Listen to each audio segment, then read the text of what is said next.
उत्तराखंड के स्थापना दिवस की आप सभी को बहुत बहुत बधाई। आज से ही उत्तराखंड के रजत जयंती वर्ष का शुभारंभ हो रहा है। यानी हमारा उत्तराखंड अपने 25वें वर्ष में प्रवेश कर रहा है। हमें अब उत्तराखंड के उज्जवल भविष्य के लिए अगले 25 वर्ष की यात्रा शुरू करनी है। इसमें एक सुखद संयोग भी है। ये यात्रा ऐसे समय में होगी जब देश भी 25 वर्षों के अमृत काल में है। यानी विकसित भारत के लिए विकसित उत्तराखंड देश इस संकल्प को इसी कालखंड में पूरा होते देखेगा।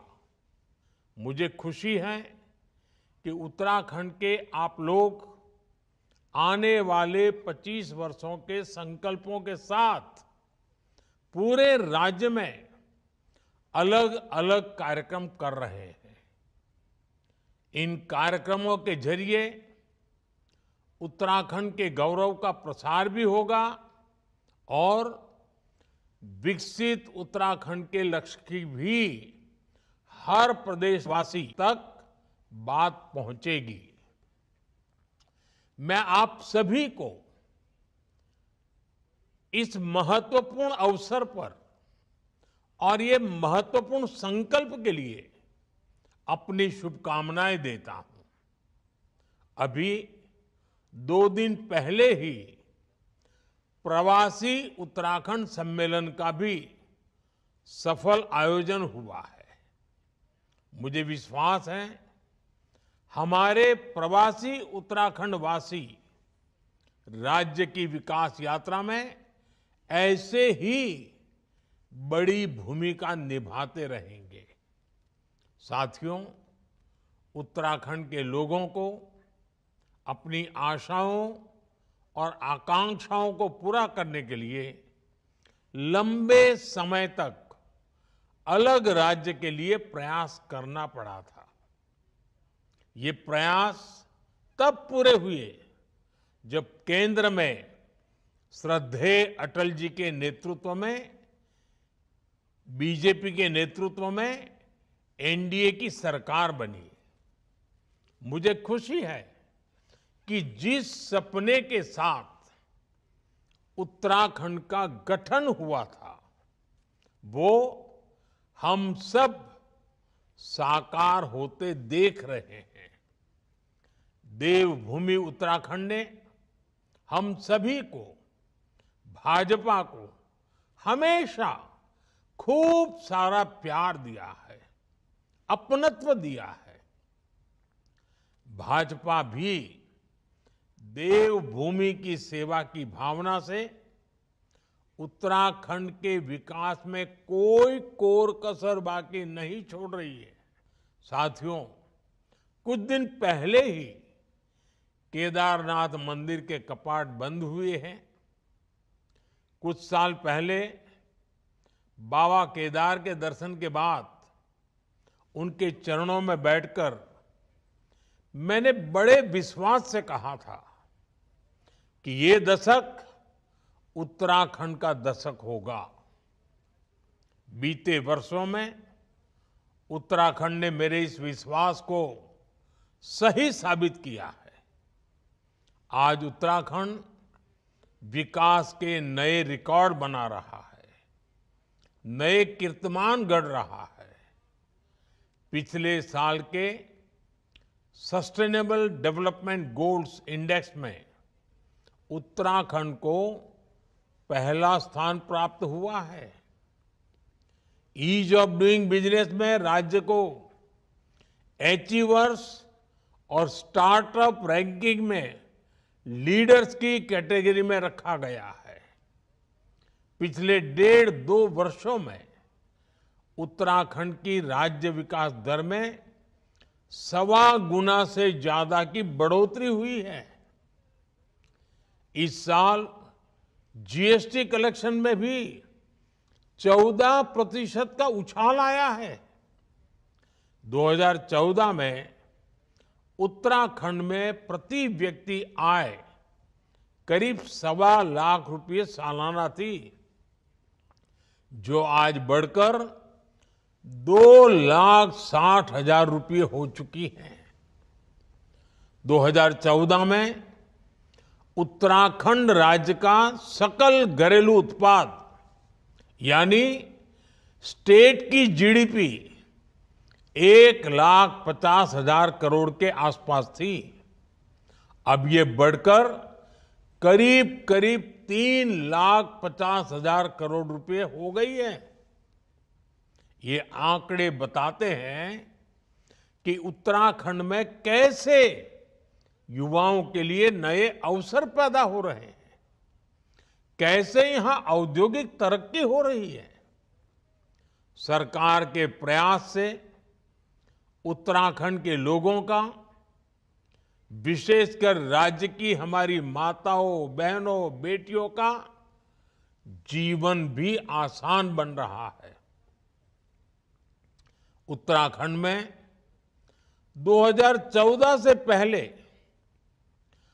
5% से कम घरों में नल से जल आता था। आज ये बढ़कर करीब करीब 96% से ज्यादा अधिक हो चुका है। करीब करीब 100% की तरफ आगे बढ़ रहे हैं।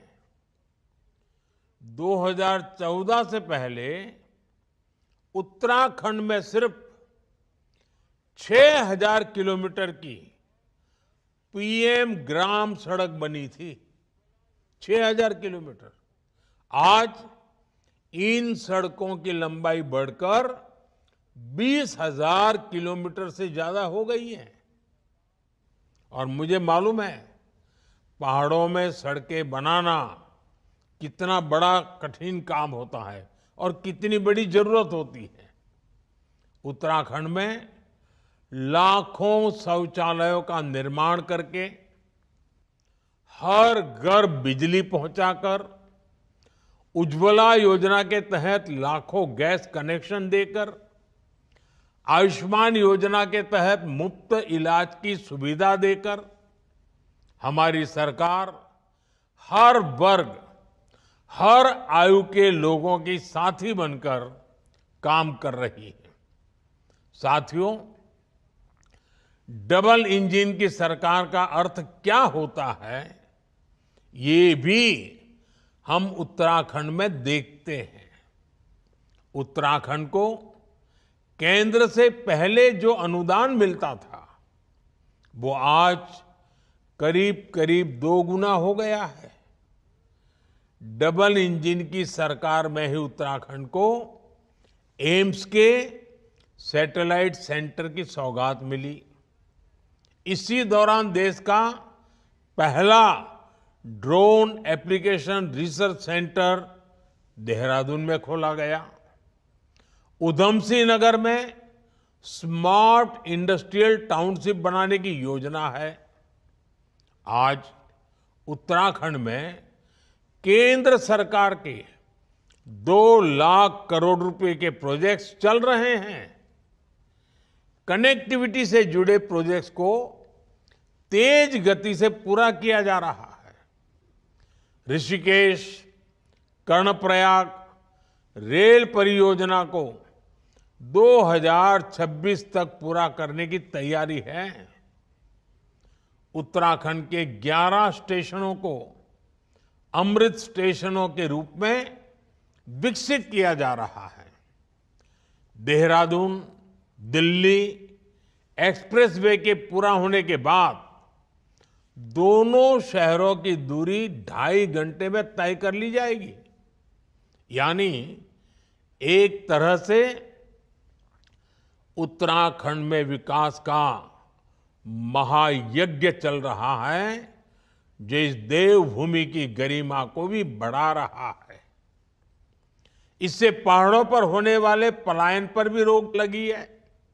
साथियों, हमारी सरकार विकास के साथ विरासत को भी सहेजने में जुटी है। देवभूमि की संस्कृति के अनुरूप केदारनाथ धाम का भव्य और दिव्य पुनर्निर्माण किया जा रहा है। बद्रीनाथ धाम में विकास कार्य तेज गति से आगे बढ़ रहे हैं। मानसखंड मंदिर माला मिशन के तहत पहले चरण में 16 पौराणिक मंदिर क्षेत्रों को विकसित किया जा रहा है। ऑल वेदर रोड से चार धाम यात्रा को सुगम किया है। पर्वतमाला परियोजना के तहत यहां के धार्मिक और पर्यटन स्थलों को रोपवे से जोड़ा जा रहा है। मुझे याद है, जब मैं मणा गांव गया था, मैंने वहां बॉर्डर पर अपने भाई बहनों का अपार स्नेह देखा था। माणा गांव से ही वाइब्रेंट विलेज प्रोग्राम की शुरुआत की गई थी। हमारी सरकार बॉर्डर किनारे के गांवों को आखिरी गांव नहीं, बल्कि देश का प्रथम गांव मानती है। आज इस प्रोग्राम के तहत उत्तराखंड में करीब 50 गांवों का विकास किया जा रहा है।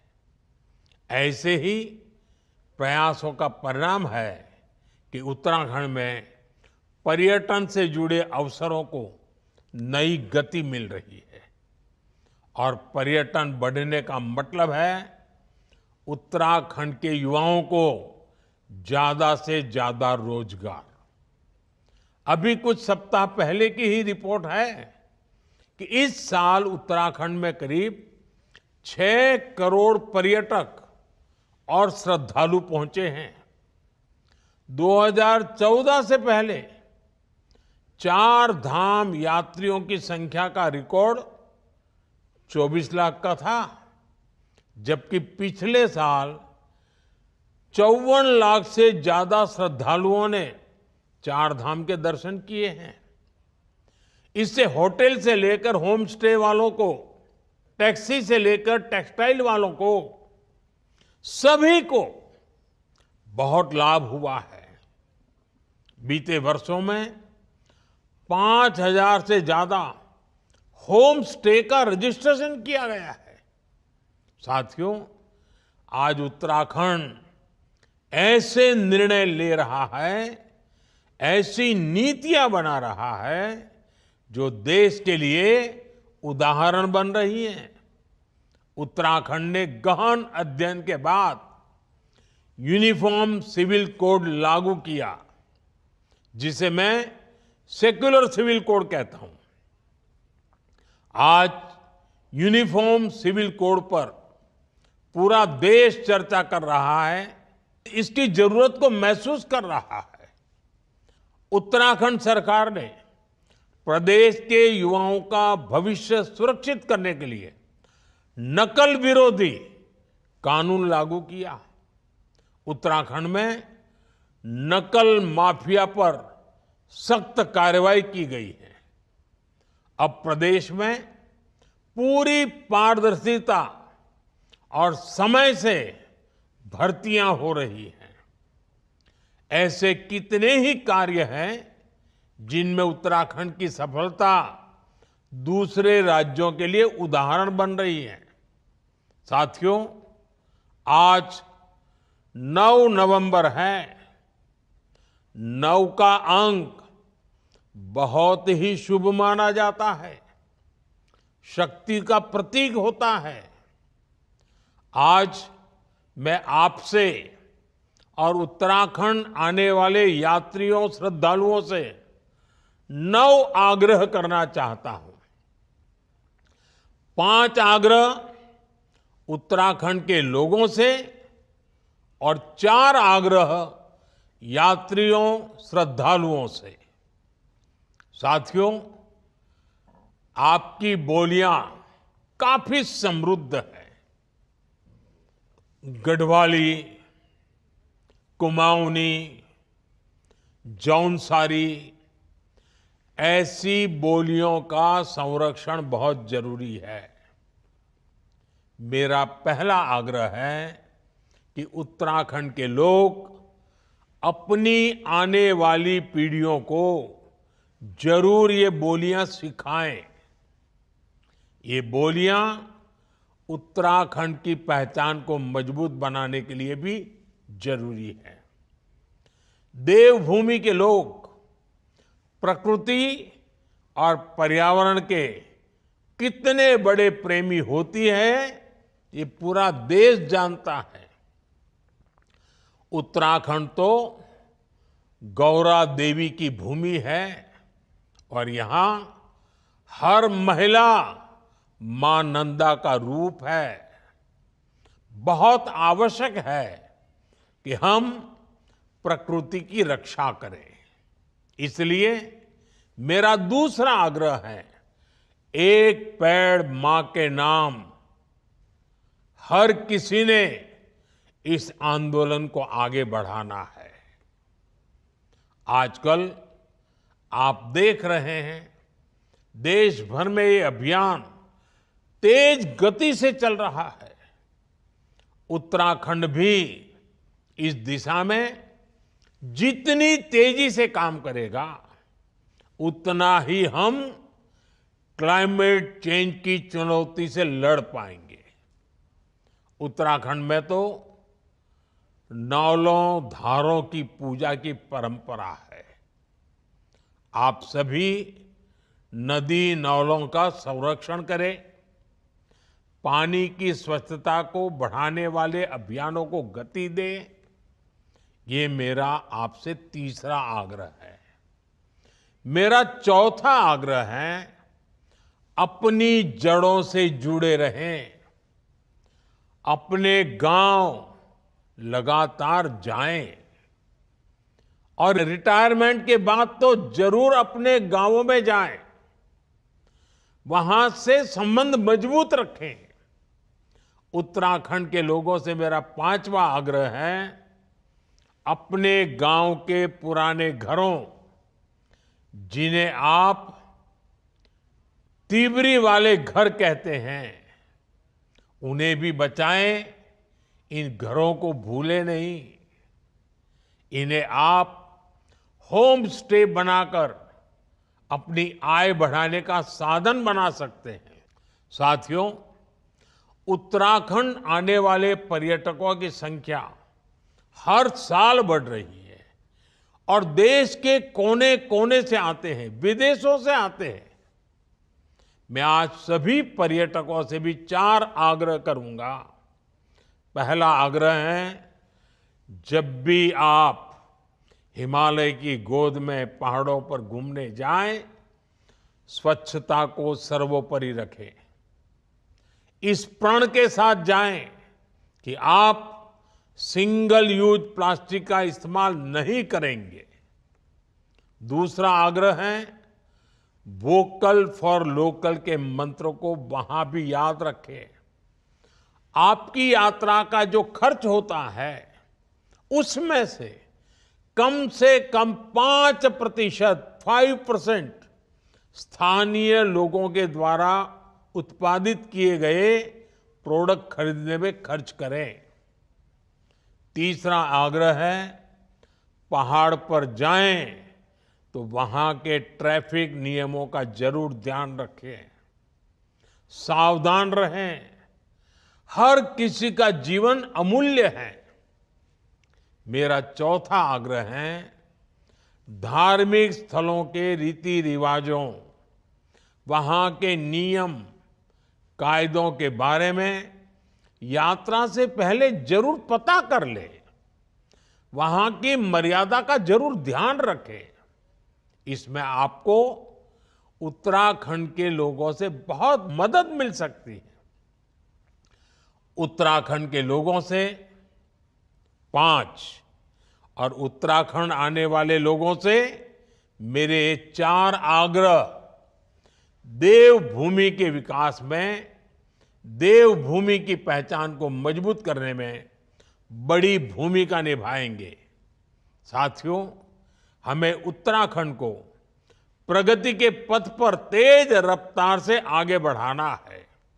मुझे विश्वास है हमारा उत्तराखंड राष्ट्र के संकल्पों को पूरा करने में इसी तरह महत्वपूर्ण योगदान देता रहेगा। मैं एक बार फिर उत्तराखंड स्थापना रजत जयंती वर्ष की आप सबको बहुत बहुत शुभकामनाएं देता हूं। बाबा केदार आप सभी के जीवन को मंगलमय बनाए।